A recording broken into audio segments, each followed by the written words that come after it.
Hai, selamat sore teman-teman investor ajaib semuanya. Berjumpa kembali bersama saya Rati Miskonisi, Financial Expert Ajaib Sekuritas.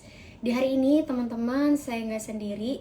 Saya nanti akan ditemani oleh pihak dari Henan Putirai Asset Management ya teman-teman, atau HPAM, yaitu dari pihak dari HPAM tersebut. Nanti yang akan jadi speakernya itu adalah Ibu Harika Palawati sebagai Unit Head of Business Development ya, sebagai Head of Unit Business Development. Jadi nanti kita akan membahas terkait dengan gimana sih cara kita menghadapi market yang wait and see ini. Jadi mungkin di sini teman-teman juga berpikir kok IHSG turun terus gitu kan ya. Kok IHSG dalam 3 hari terakhir nih bisa dikatakan merah ya teman-teman untuk pergerakannya. Hari ini lumayan dalam. Untuk hari ini IHSG turun ya 0,7%-an, dan sentimen-sentimennya nanti kita akan bahas terkait sentimen apa sih yang mempengaruhi pergerakan IHSG. Jadi nanti saya akan undang dulu terkait dengan pembicara kita di hari ini ya teman-teman semuanya. Ibu Harika, mungkin saya akan invite dulu.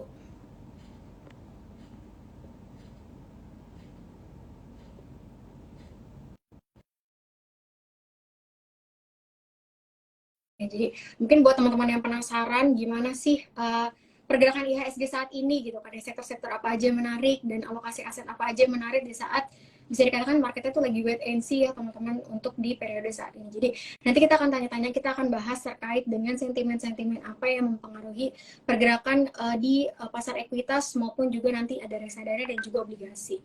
Mungkin kita akan bahas, kita undang dulu. Nah, oke.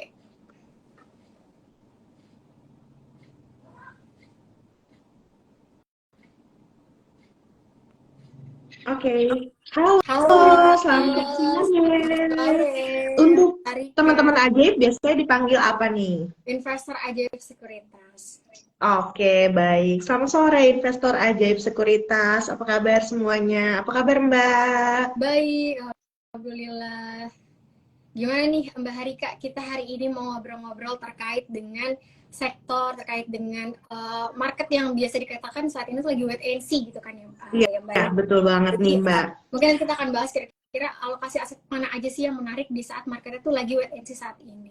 Mungkin pertama Betul. kita akan lihat dulu terkait dengan perkembangan ekonomi yang terjadi secara global ya, karena kemarin di Goldman Sachs juga memproyeksikan pertumbuhan ekonomi China itu dipangkas ya teman-teman semuanya, turun dari 6% ke level 5,4% untuk di full year 2023. Kemudian juga pastinya ini jadi katalis negatif juga, berarti kan adanya ekonomi mitra dagang terbesar kita itu China itu masih belum rebound nih untuk saat ini ya. Jadi itu mungkin akan mempengaruhi pergerakan market kita juga, pergerakan IHSG juga. Nah, kira-kira kalau tanggapannya dari Mbak Harika tuh terkait dengan market secara global yang saat ini sedang terjadi itu seperti apa sih? Mungkin bisa di-share.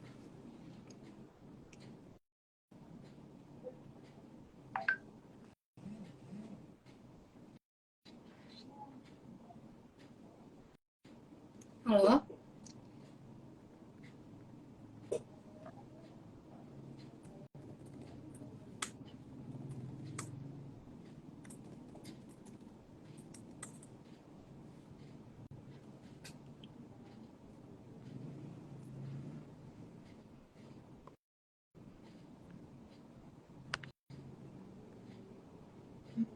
Oke, halo Sobat Investor. Sorry banget, tadi terputus. Kayaknya terkendala dengan sinyal nih Mbak, maaf ya.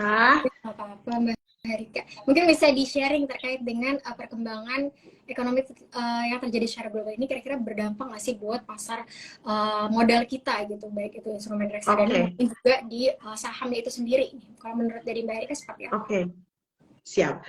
Jadi sebelumnya nih, sobat investor, mungkin kita di sini mungkin akan lebih banyak sharing aja ya, karena barangkali di sana juga akan banyak nih yang udah lebih mengerti tentang market dan mengerti tentang info-info terbaru mengenai dunia pasar modal saat ini. Kalau misalnya aku boleh tarik dari historikal, dulu itu terjadi semuanya ini karena perang antara Rusia dan Ukraina, sehingga membuat banyak bahan bakar seperti oil itu mahal. Nah, dari situ terjadi tingginya angka inflasi yang ada di Amerika nih. Di US itu inflasinya sangat tinggi. Jadi mau tidak mau, dari The Fed ini menaikkan suku bunga yang cukup agresif. Nah, bagaimana dengan negara Indonesia kita sendiri? Untuk negara Indonesia seperti market yang regional yang dibilang belum terlalu hebat, belum terlalu besar seperti Indonesia, ini sebenarnya dampaknya itu tidak terlalu berpengaruh, khususnya Indonesia sendiri sih, Mbak. Kalau misalnya aku omongin dari fundamental Indonesia sendiri, ini so far masih oke. Karena pertumbuhannya juga masih dibilang bagus. Kemarin kita surplus untuk GDP-nya. Jadi sebenarnya itu berdampaknya kemana sih? Ini akan membuat dampaknya itu kepada behavior dari investornya sendiri. Yang tadinya mereka itu seperti biasa trading pada market saham, tapi sekarang lebih memilih untuk safety. Dalam artian mereka lebih baik menunggu dulu sampai market pulih kembali nih. Jadi banyak juga yang naruhnya itu di obligasi, terus juga di pasar uang seperti intinya safe haven aset lah, dolar, emas, obligasi, mereka banyak simpan ke situ, sehingga berimbas kepada market yang lumayan sepi. Sehingga kalau misalnya kita lihat kemarin di bulan Mei itu terjadi penurunan juga nih sobat investor. Jadi dari situ awalnya dampaknya itu dari perang Ukraina, terus kenaikan inflasi, sehingga membuat The Fed menaikkan suku bunganya. Jadi kita sendiri harus menyesuaikan. Tapi sejauh ini inflasi di Indonesia itu dibilang masih relatif stabil, sehingga untuk BI sendiri itu belum menaikkan suku bunga lagi. Sekarang di 5,75 itu sih. Baik, tadi kan bisa dikatakan ya ada switching lah ya dari mungkin pasar ekuitas ke obligasi gitu kan karena lebih menarik. Betul, Karena harga obligasi juga sekarang udah mulai naik ya, kira-kira seperti itu ya. Mbak. betul sekali. Nah, kalau kondisi seperti itu nih kira-kira alokasi aset yang menarik itu kemana sih? Misalnya ada presentase kah untuk yang obligasi untuk reksadana obligasi, reksadana pendapat tetap, atau mungkin yang lebih menarik tuh instrumen reksadana yang seperti apa sih kalau kondisinya tuh Oke. lagi saat ini gitu? Oke, baik. Kalau misalnya dari aku pribadi sih, aku lebih baik kalau di saat untuk wait and see, untuk memaksimalkan parkir, ibaratnya kita sambil menunggu momentum, waktu yang tepat kapan kita akan masuk kembali nih ke market saham, itu akan prefer ke 100% di pasar uang atau money market. Jadi sobat investor di sini bisa banget untuk naruh dananya di Ultima Money Market untuk Henan Putri Asset Management. Di situ 100% kelolaannya adalah pasar uang. Jadi anytime kalau misalnya teman-teman ngerasa mau switching atau mau mulai masuk lagi kembali trading saham, itu jadi tinggal langsung dilakukan pencairan redemption atau melakukan switching ke reksadana saham aja sih. Kenapa? Karena sebenarnya kalau misalnya untuk obligasi, itu juga biasanya ada beberapa tenor yang kita akan maksimalkan. Ada tenor-tenornya, karena kalau misalnya obligasi itu harus memang untuk investasi yang jangka panjang. Jadi menurut saya itu kurang cocok untuk dilakukan dalam tempo waktu yang singkat atau yang cepat, kurang dari 6 bulan. Nah, kalau misalnya kita lihat ini, sebenarnya untuk menuju penghujung tahun itu kan hanya tersisa 6 bulan lagi. Jadi menurut saya 100% baiknya di pasar uang atau teman-teman bisa melakukan cicil beli sebenarnya mulai dari sekarang untuk dipanen di akhir tahun nantinya gitu, Mbak.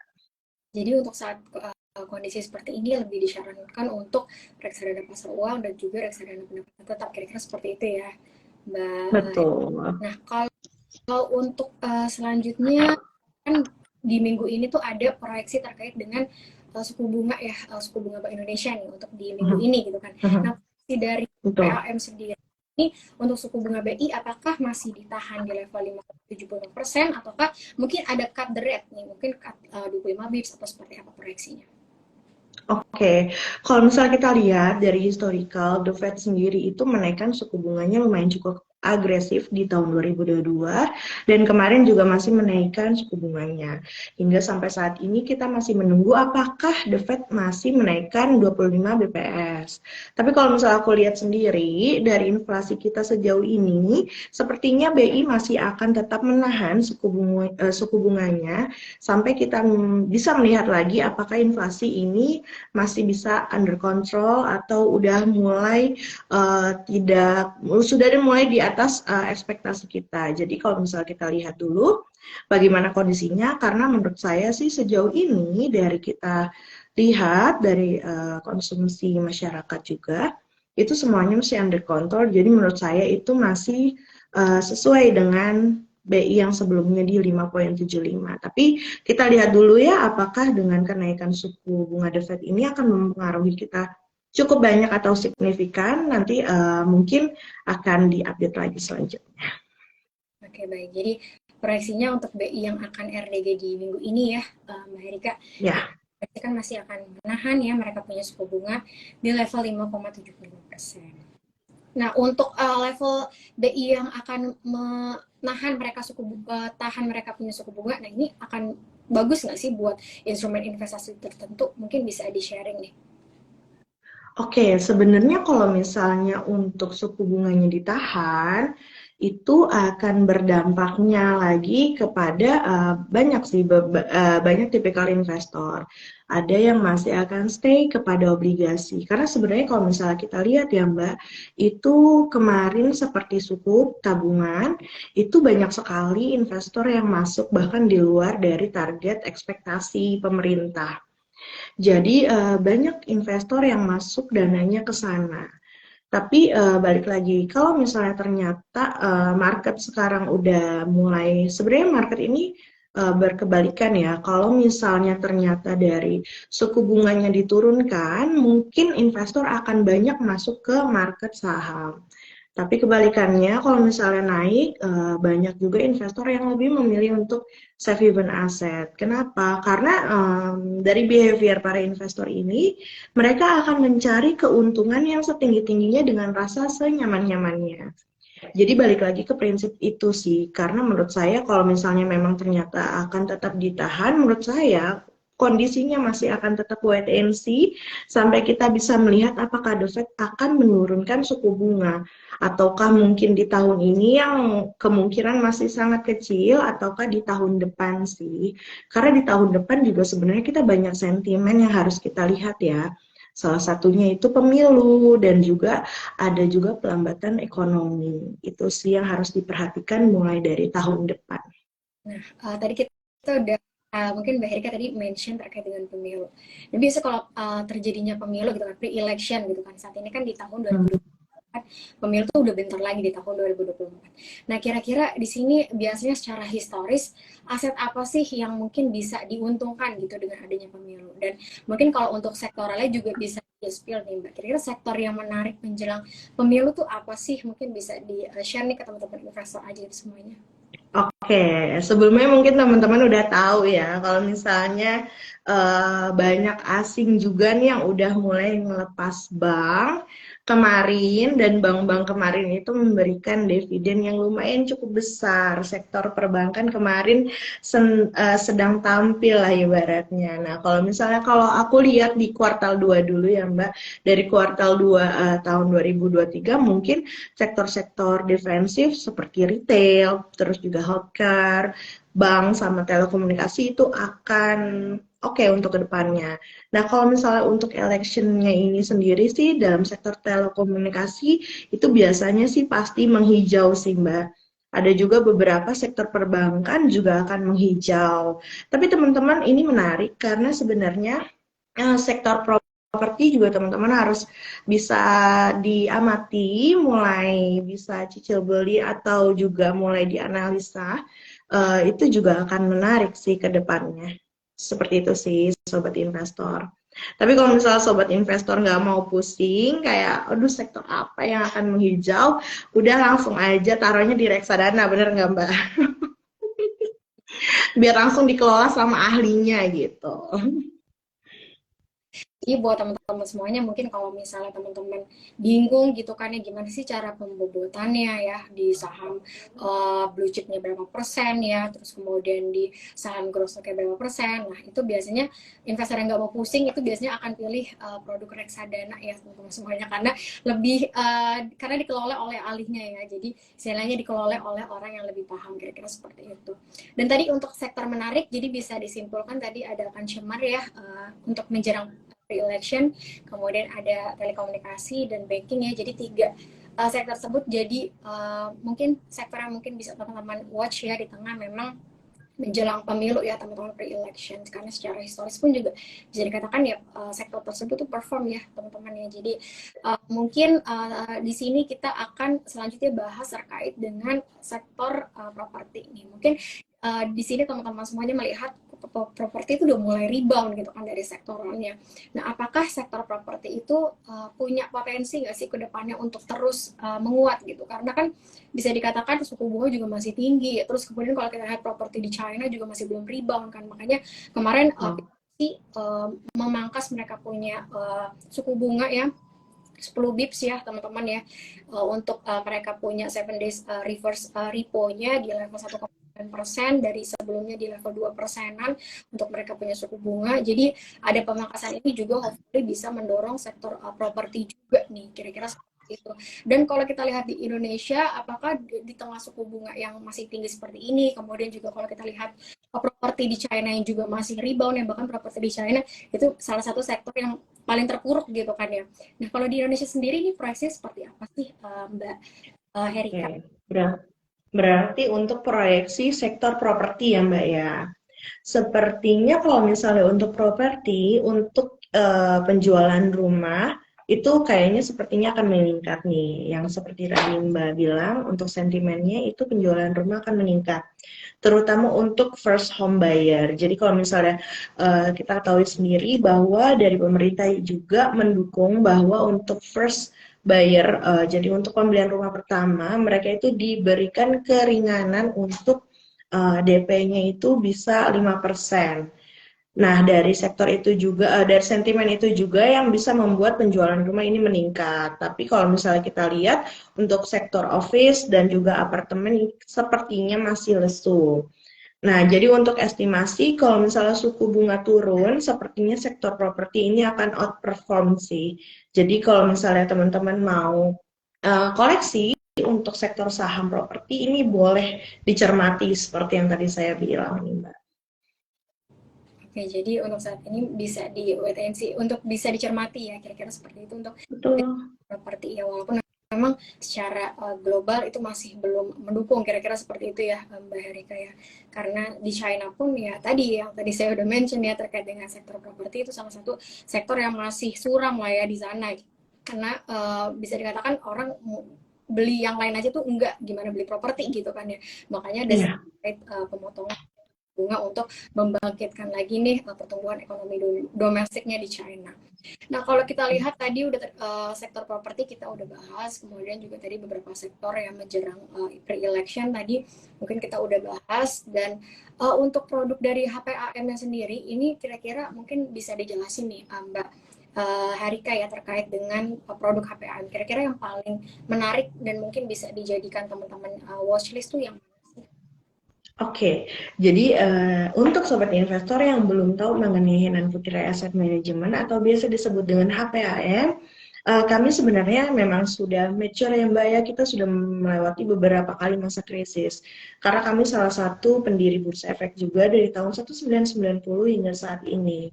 Jadi teman-teman nggak usah khawatir mengenai eksistensi dari Henan Putri Asset Management ini. Nah, sebelumnya untuk produk andalan kita sebenarnya di HPAM Ultima Money Market, pasar uang. Namun, selain pasar uang, kita sendiri ini memang expert dalam bidang saham atau equity. Jadi sebenarnya untuk sobat investor nih yang baru awal mula berinvestasi, saya sarankan memang masuknya ke HPAM Ultima Money Market dulu. Kenapa? Karena supaya teman-teman bisa nyaman dulu nih berinvestasi.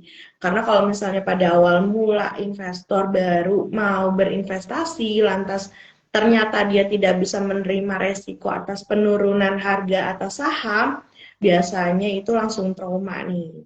Jadi saya sarankan untuk masuk ke money market dulu, pasar uang yang memang relatif aman dan stabil. Terus juga kalau misalnya teman-teman masih wait and see, menunggu market itu oke banget, cocok banget. Karena performance-nya sendiri untuk year to date di 4,17 nih teman-teman.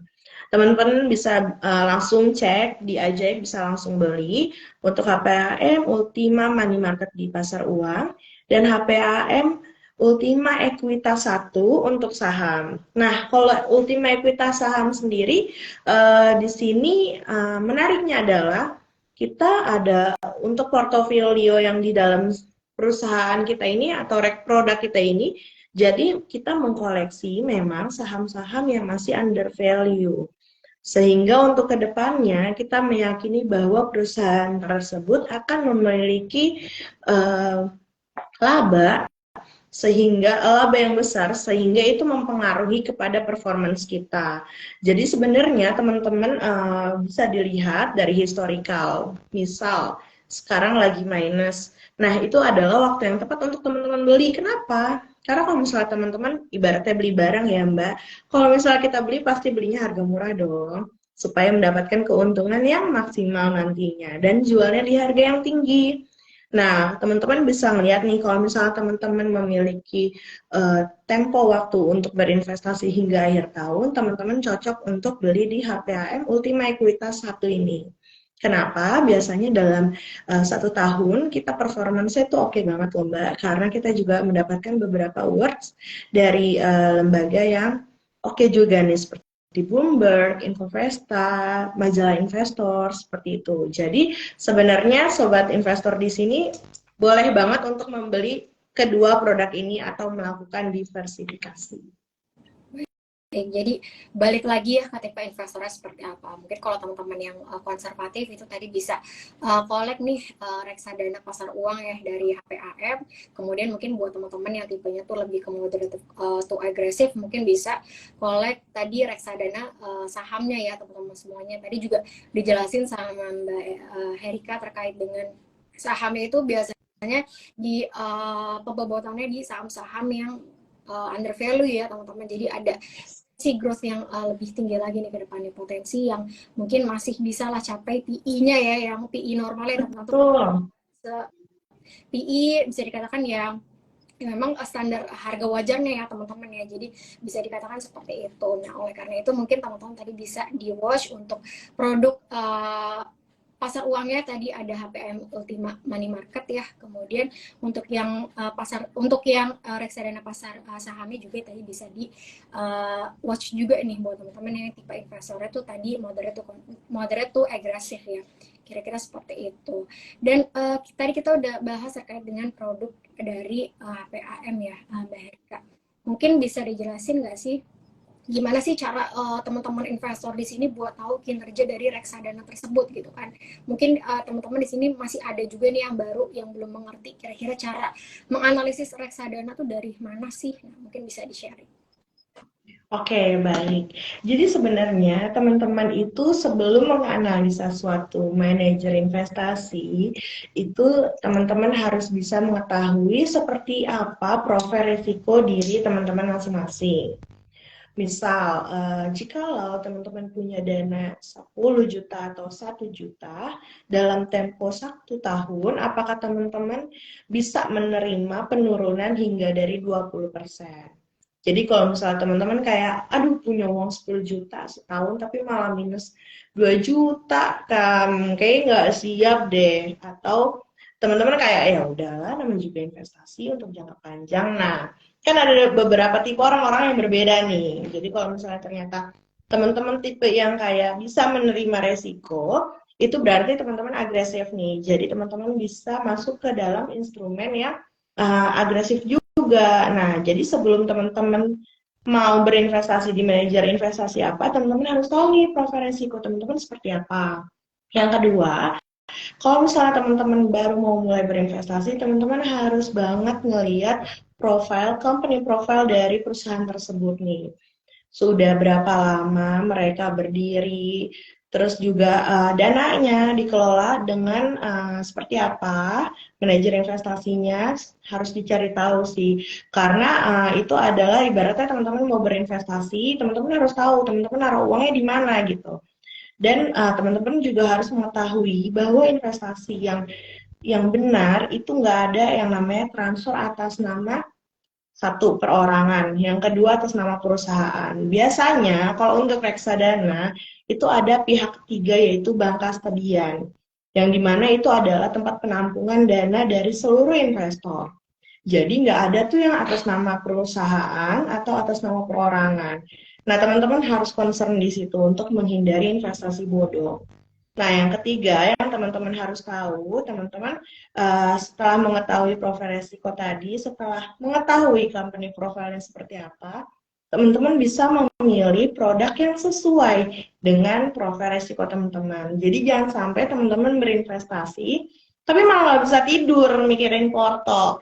Jadi teman-teman juga harus nyaman, teman-teman harus sesuai dengan profil resiko masing-masing.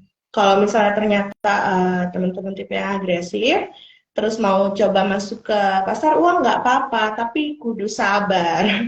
Karena pasar uang kan stabil ya, jadi memang harus pelan-pelan. Tapi penurunannya pun biasanya itu sangat kecil atau bahkan tidak ada. Karena isinya hanya pasar uang, beda dengan saham yang penurunannya juga bisa dalam. Tapi performanya juga bisa jauh tinggi dibanding pasar uang. Kalau misalnya teman-teman udah bisa memilih produk apa, teman-teman juga harus menentukan nih set goals. Teman-teman berinvestasi untuk apa, berapa lama. Jadi teman-teman bisa menganalisa dan bisa memfollow up lah ibaratnya. Oh oke, 2 bulan sekali saya lihat udah berapa banyak dan saya berkembang. Nanti sebenarnya teman-teman juga bisa menganalisa juga nih. Oh oke, ternyata kalau misalnya teman-teman melakukan diversifikasi, oh oke, ternyata produk ini lebih kenceng ya performance-nya, kayak gitu-gitu sih. Jadi teman-teman intinya harus mengetahui dulu teman-teman berinvestasi di mana, seperti apa, dan cocok kepada profil resiko teman-teman sendiri sih. Seperti itu sih Mbak. Jadi jangan sampai awal berinvestasi tapi malah salah langkah nih, karena biasanya yang baru awal mulai berinvestasi kan ibaratnya ya udah modal nekat atau jarang sekali yang mencari tahu. Nah teman-teman itu sekarang informasi sudah terbuka luas di Ajaib juga pasti yang bekerja sama dengan Ajaib ibaratnya pasti udah firm, bukan perusahaan yang aneh-aneh atau juga investasi yang aneh. Jadi teman-teman udah bisa langsung beli melalui aplikasi Ajaib. Betul banget. Jadi buat teman-teman tadi yang udah melihat nih kira-kira keunggulan dari produk HPAM ya teman-teman, mungkin bisa langsung aja buat jadikan watchlist juga di aplikasi kita, karena di aplikasi kita tuh pastinya ada produk dari HPAM ya teman-teman, tadi udah disebutin terkait dengan reksadana pasar uang, reksadana saham, tadi juga pastinya tersedia di aplikasi Ajaib Sekuritas. Jadi buat teman-teman yang tertarik tadi terkait produk-produknya, tadi udah dijelaskan juga terkait dengan keunggulan-keunggulannya teman-teman, ini bisa langsung akses aja di aplikasi Ajaib Sekuritas. Teman-teman juga bisa akses terkait dengan fund fact juga di situ ya teman-teman ya, untuk melihat Betul, seperti apa dari reksadana tersebut. Tadi betul sekali. nah tadi untuk dari Mbak Herika tadi udah merangkum ya kira-kira gimana sih cara suatu investor, apalagi investor pemula ini untuk menanamkan mereka punya capital, mereka punya modal ya di instrumen investasi. Salah satunya adalah reksadana. Jadi pertama tadi mungkin teman-teman harus kenali dulu teman-teman punya profil risiko. Jadi teman-teman harus tahu kira-kira teman-teman profil risikonya seperti apa. Apakah teman-teman tadi yang tipenya moderate mungkin bisa di reksadana pasar uang ya, atau RDPU, karena bisa dikatakan ya resikonya sangat minim ya teman-teman semuanya untuk RDPU. Tapi buat teman-teman yang pengen high risk high return, tadi juga HPAM ada produk terkait dengan reksadana sahamnya ya teman-teman ya. Jadi bisa di watch tadi terkait dengan produk-produknya, kemudian juga yang selanjutnya selain teman-teman mengenali profil resiko, teman-teman juga harus tahu nih tujuan investasinya untuk apa. Kalau misalnya holding periodnya untuk jangka pendek, ya mungkin bisa di reksadana uang ya teman-teman. Kalau misalnya teman-teman yang mau jangka panjang, yang lumayan panjang ya teman-teman, mungkin teman-teman bisa di reksadana obligasi atau reksadana pendapatan tetap ya teman-teman. Itu contoh-contohnya. Kemudian jangan lupa teman-teman harus lakukan diversifikasi. Jadi jangan taruh di satu Betul. aset taruh di instrumen investasi yang misalnya di reksadana pasar uang aja, tapi teman-teman juga mungkin bisa lah diversifikasi ke reksadana yang mungkin kalau untuk yang moderate to bisa reksadana pasar uang, kalau nggak di reksadana. Kira-kira seperti itu ya teman-teman ya. Nah contohnya tadi udah dibahas dengan reksadana, dan mungkin kita akan bahas terkait dengan sektoral lagi nih Mbak Harika ya. Jadi terkait dengan produk tadi udah dimention, udah dijelaskan secara jelas untuk produk HPAM sendiri. Nah sekarang kita akan bahas terkait dengan pembobotan di reksadana pasar sahamnya dari HPAM ya, reksadana sahamnya HPAM. Kira-kira saat ini tuh lebih banyak di sektor yang seperti apa sih? Mungkin bisa di-share. Oke, jadi kalau misalnya dari Hanan Putri sendiri, mungkin teman-teman juga bisa melihat itu dari fun fact sheet kita seperti yang tadi Mbak bilang bahwa setiap bulannya itu akan terupdate mengenai pengelolaan kita akan seperti apa. Sejauh ini memang kalau misalnya untuk portofolio itu kita terdiri dari banyaknya saham. Nah, untuk pembobotannya itu macam-macam sih Mbak, karena dari banyaknya sektoral, sejauh ini kita masih banyak sektoral seperti TPIA, SSIA, BRPT, itu kita masuk juga ke dalam portofolio kami. Terus tapi kita juga ada yang namanya mungkin kita akan melakukan rotation. Rotation sektor ini kita akan cyclical. Jadi teman-teman bisa melihat nanti di bulan Juli itu akan, karena di bulan Juni ini kita akan melakukan sektor rotation, sektoral rotation, dan mungkin kita akan banyak juga ngambil consumer seperti yang tadi Mbak bilang. Terus juga ada beberapa juga perbankan. Yang jelas kita memang mengambil biasanya adalah sektoral yang masuk ke dalam LQ45 sih Mbak. Jadi memang kita tidak banyak yang second liner, itu kita jarang sekali karena kita memang lebih mementingkan kepada perusahaan yang memang sudah firm. Jadi memang untuk performance-nya sendiri kita bisa jaga, karena seperti kita tahu ya Mbak, sekarang kan banyak banget juga yang IPO, tapi kita juga belum bisa melihat fundamental seperti apa. Jadi memang kita sendiri untuk memilih sektoral ini dan untuk masuk ke dalam portofolio kita mementingkan untuk sektor dari perusahaannya ini, kita melihat dari fundamentalnya sih. Namun kalau misalnya ditanya sektoral, kita memang masih banyak mengambil dalam consumer, juga kepada perbankan, seperti itu sih kurang lebih. Bagi bisa disimpulkan untuk reksadana sahamnya HPAM sendiri itu lebih ke saham-saham yang blue chip ya, kira-kira seperti itu ya. Yes. Terus juga terkait dengan rebalancingnya tadi akan dilakukan ya sesuai sama rotasi sektor. Kira-kira sektor apa sih yang menarik? Nah nanti mungkin akan pembobotannya akan dirubah, kira-kira seperti itu ya Mbak Erika. Nah kita akan balik lagi terkait dengan tadi rotasi sektor ya, tadi menarik, mungkin kita akan sektor. Nah, untuk mengetahui rotasi sektor sendiri, ini mungkin Mbak Erika ada nggak sih tips and triknya yang bisa dilakukan oleh investor? Gimana sih cara kita untuk memproyeksikan kira-kira sektor tersebut tuh udah perform, jadi mungkin performanya di periode ini mungkin akan lebih kecil lagi karena mungkin sektor tersebut itu udah performnya di tahun lalu, misalnya saya ada komoditi gitu kan, energi.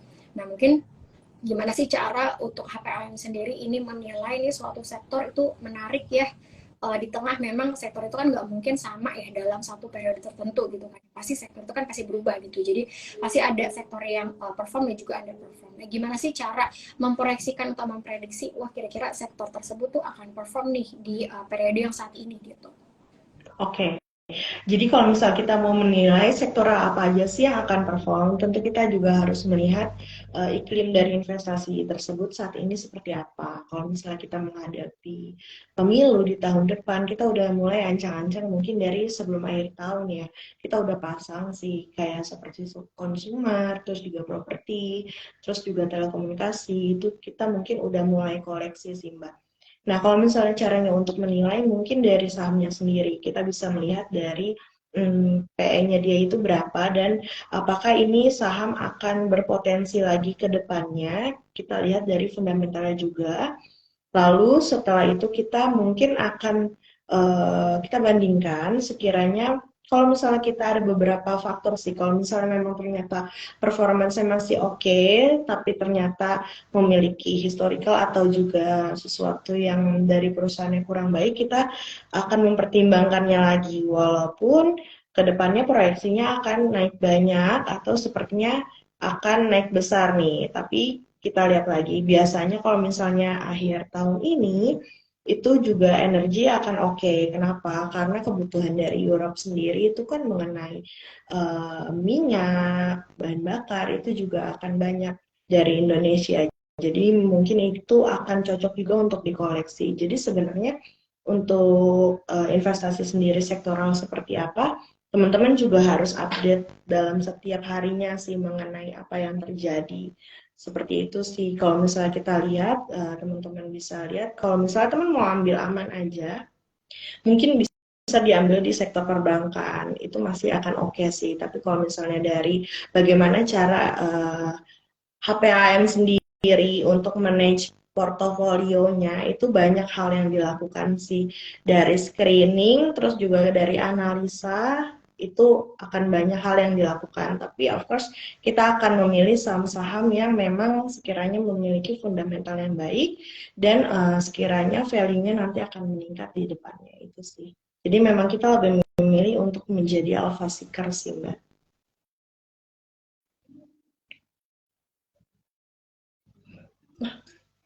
Sorry, suaranya hilang.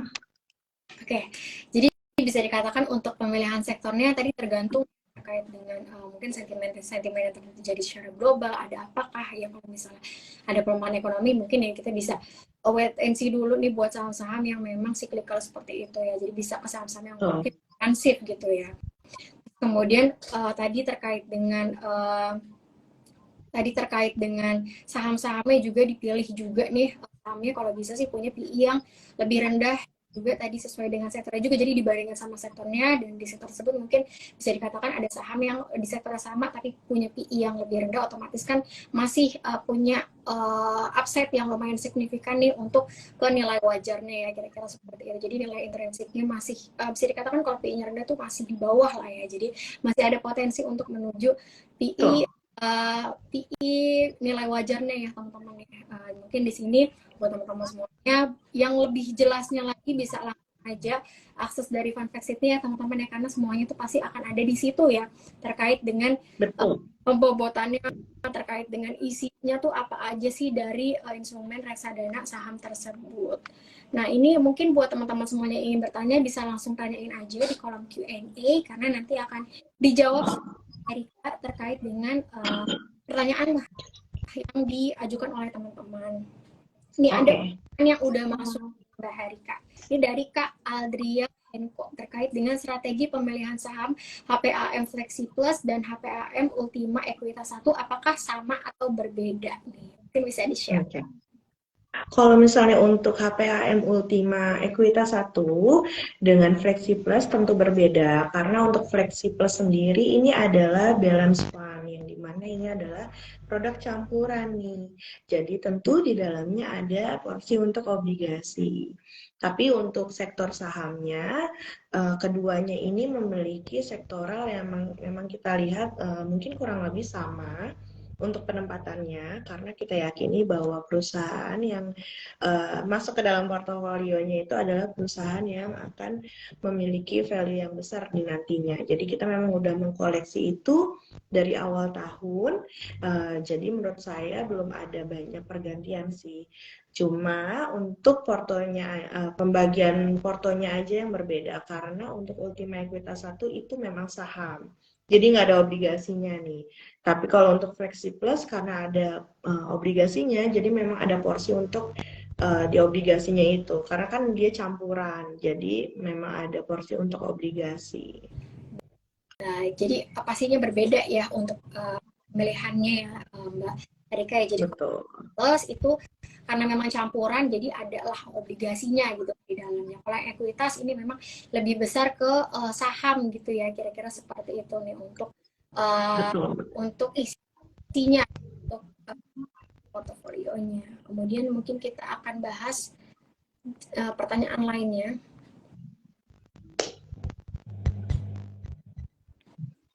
Ini sebenarnya pertanyaannya sama dari Kak Aldrik nih. Kayaknya antusias sekali ya untuk bertanya nih ya. Ini ada pertanyaan dari Kak Aldrik terkait dengan pemilihan emiten saham untuk produk HPAM Ultima Equitas 1. Tadi kan kita udah bahas terkait dengan bedanya apa sih sama yang produk HPAM yang untuk reksadana campuran ya.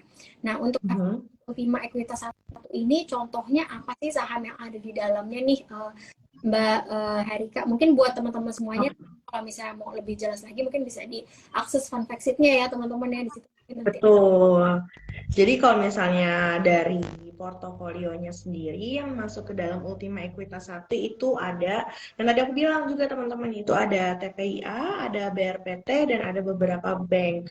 Jadi teman-teman boleh lihat di situ kita memang banyak sih sektornya, jadi nggak cuma satu sektor aja. Jadi memang kita ada beberapa sektor di dalamnya. Dan kalau misalnya teman-teman lihat di fun fact sheet-nya itu memang ada berbagai, dan tapi kita hanya menampilkan 10 top holding aja nih Mbak. Jadi nggak semuanya, karena kan ibaratnya itu dapur perusahaan ya. Tapi yang aku bisa pastikan kita di dalamnya itu ada TPIA dan ada BRPT.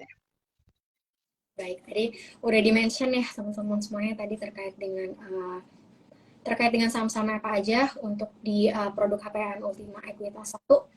Mungkin buat lebih jelasnya lagi tadi teman-teman bisa akses di fun fact sheet-nya ya teman-teman ya. Kemudian ada pertanyaan, mungkin kita akan bahas secara sektorannya aja nih, karena bisa dikatakan tadi produk dari HPAM itu kan ada ekuitas ya, produk reksadana sahamnya. Dan kalau misalnya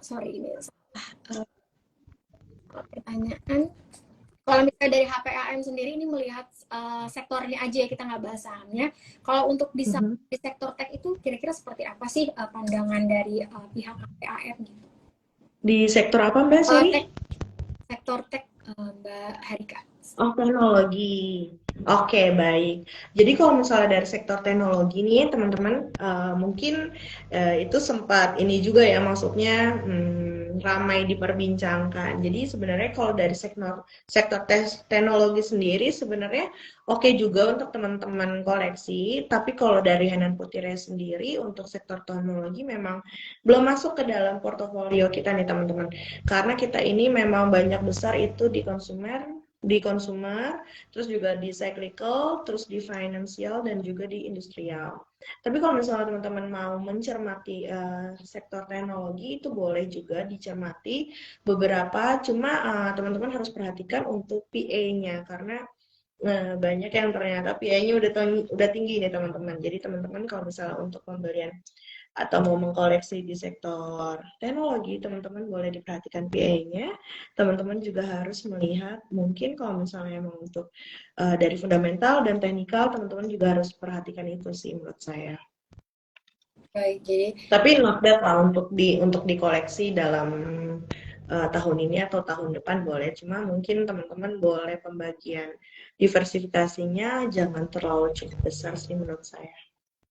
jadi untuk produk HPAM sendiri, tadi untuk yang produk ekuitasnya, itu mungkin masih belum untuk mengakumulasi saham-saham di sektor tech gitu kan ya Mbak Harika. Jadi mungkin untuk di tech sendiri, mungkin buat teman-teman kalau misalnya melihat mungkin valuasinya itu masih murah atau enggak, mungkin tadi bisa dilihat dari rasio pasarnya ya, dari rasio PI-nya. Dan kalau kita lihat kan mungkin beberapa saham tech itu kan masih punya PI yang minus ya, karena kan jadi katakan ya mereka earnings-nya aja masih turun, masih minus gitu, masih belum ada gitu kan, masih dari sisi bottom line otomatis kan punya EPS-nya juga masih minus, dan pasti PI-nya juga masih minus ya teman-teman ya. Nah, nanti buat teman-teman mungkin kalau misalnya mau lihat saham tersebut tuh punya prospek nggak sih ke depannya, emiten tech tuh punya prospek nggak sih ke depannya ya, teman-teman lihat aja secara historis gitu kan ya, apakah secara historis nggak hanya dari PI-nya atau nggak hanya dari EPS-nya, dari sisi bottom line-nya mungkin teman-teman bisa lihat nih kinerja dari GTV-nya berapa, apakah naik, kemudian juga dari contribution margin-nya juga apakah naik atau enggak, dari adjusted EBITDA-nya ya teman-teman. Jadi nggak harus dilihat dari sisi bottom line-nya atau dari sisi PI-nya ya, karena bisa dikatakan ya kalau misalnya perusahaan tersebut belum mendapatkan laba ya mau gimana gitu kan, pasti PI-nya masih minus ya Betul. Apalagi kalau misalnya perusahaan tersebut juga masih memiliki hutang yang besar, itu juga harus diperhatikan teman-teman. Nah, gitu teman-teman ya. Jadi di tengah suku bunga yang tinggi saat ini, mungkin teman-teman harus lihat nih kira-kira rasio-rasio solvabilitasnya ya, misalnya DER atau debt to equity ratio atau debt to asset ratio yang mungkin kalau misalnya tinggi ya, mereka punya rasio solvabilitas di DER atau DER-nya tinggi, mungkin bisa di switch lah ke emiten-emiten yang punya rasio solvabilitas yang bisa di at least tuh di bawah satu atau di bawah 100%. Nah, kira-kira itu nih tips and triknya buat teman-teman semuanya untuk tadi cara cari saham yang valuasinya masih murah. Terus kemudian untuk teks sendiri tadi mungkin kalau misalnya teman-teman lihat nggak harus dari rasio-rasio keuangannya, mungkin dilihat juga ekosistemnya ya, punya ekosistem yang baik gitu kan ya. Kalau misalnya punya ekosistem yang baik, otomatis akan mendorong kinerjanya di kemudian hari. Kira-kira itu nih untuk melihat sektor tech ya teman-teman. Kemudian ada buat teman-teman semuanya, mungkin di sini saya ingatkan kembali kalau misalnya teman-teman mau bertanya terkait dengan sektoral, terkait dengan produk dari HPAM, bisa langsung tanyain aja sama Mbak Herika karena pastinya nanti akan dibahas ya terkait dengan sektor tersebut. Dan mungkin kita akan bahas terkait dengan sektor lagi nih Mbak Erika ya. Mungkin nggak apa-apa ya sambil nunggu pertanyaan dari teman-teman semuanya nih. Mungkin kita akan bahas terkait dengan sektor energi, sektor komoditi. Karena kan sekarang tahun lalu itu kan perform. Nah, untuk di produk sahamnya HPAM sendiri tadi selain di basic materials, TPA dan juga ada BRPT, mungkin bisa dijelaskan lagi nggak sih, ada nggak sih HPAM itu mengkoleksi saham-saham di sektor energi gitu, di sektor komoditas, mungkin bisa di-sharing. Seperti kalau energi itu kita udah koleksinya di tahun lalu dan sampai awal tahun aja sih Mbak. Karena menurut kita iklimnya udah berbeda lagi nih. Jadi untuk sektor itu kita energi kita udah lepas karena sudah atau mungkin sudah kecil sekali porsinya sehingga tidak masuk ke dalam top holding kita sih. Jadi memang yang tadi aku bilang kalau misalnya sektor energi itu memang membantu Indonesia banget di akhir tahun 2002 kemarin ya. Di saat market Asia lagi pada drop, pada runtuh merah, kita hijau sendiri teman-teman dan itu karena komoditas. Nah, tapi kalau untuk sekarang kita sendiri sih udah nggak ada pegang sih, atau memang porsinya sudah kecil aja sih Mbak. Baik, jadi kalau bisa dikatakan ya sektor energi saat ini untuk HPM sendiri itu udah sedikit sekali gitu kan ya, apa namanya porsinya gitu di Betul. karena bisa dikatakan ya udah mungkin udah mulai dilepas dari awal tahun ini ya paling lama gitu ya, kira-kira seperti itu nih dari Mbak Herika untuk di sektor energi ya teman-teman semuanya. Dan ini mungkin kita akan dengan properti ini sektornya nih. Nggak usah bahas sahamnya, mungkin kita akan bahas sektor sendiri. Kalau misalnya properti tadi kan sebenarnya udah dibahas ya untuk properti. Kalau misalnya nanti Bank Indonesia kan punya rate. Nah, kalau menurut dari PAM sendiri, ini sektor properti itu mungkin bisa dikoleknya mulai dari kapan sih, atau di second half, atau mungkin bisa langsung beli propertinya aja nih dibandingkan dengan beli saham properti. Mungkin bisa di-sharing nih kira-kira seperti apa. Iya betul. Seperti yang tadi aku jelaskan bahwa sebenarnya sektor properti ini sensitivitasnya itu tergantung kepada dari suku bunganya tersebut nih. Jadi kalau misalnya ternyata suku bunganya udah mulai turun, itu mulai diminati nih. Jadi pembelian untuk rumah sendiri atau properti sendiri itu sudah mulai akan dilirik. Jadi sebenarnya sih sinyal-sinyalnya adalah dari si suku bunga tersebut justru Mbak. Tapi balik lagi kalau misalnya memang ternyata teman-teman sekarang lihat dari PA-nya itu udah murah, udah mau melakukan untuk cicil beli atau cicil koleksi, itu nggak apa-apa juga untuk dilakukan. Kalau misalnya kita lihat jangan sampai biasanya nih Mbak, kalau dari behavior investor itu biasanya kalau apa yang lagi in itu mereka baru beli padahal mereka tuh kayak telat gitu. Kalau misalnya udah naik itu jangan beli, di situ adalah saatnya untuk teman-teman udah mulai untuk melepas gitu. Jadi jangan FOMO teman-teman. Nah, teman-teman dan jangan khawatir juga kalau misalnya ternyata harganya ini sedang minus atau Bahkan itu kalau misalnya teman-teman bisa menilai dari PA-nya tersebut itu sudah oke, itu teman-teman bisa untuk melakukan beli karena di saat itu adalah harga yang murah. Jadi teman-teman bisa lihat lagi nih nanti jikalau memang ada penurunan suku bunga, teman-teman boleh langsung dicek kepada sektor properti apakah itu sudah oke PA-nya. Jadi kalau misalnya teman-teman udah merasa oke, boleh untuk melakukan pembelian dalam sektor properti sih teman-teman. Gitu sih. Tapi kalau misalnya aku pribadi ya Mbak, aku sejauh ini kalau misalnya emang untuk parkir selain dari pasar uang memang paling nyaman itu di bank.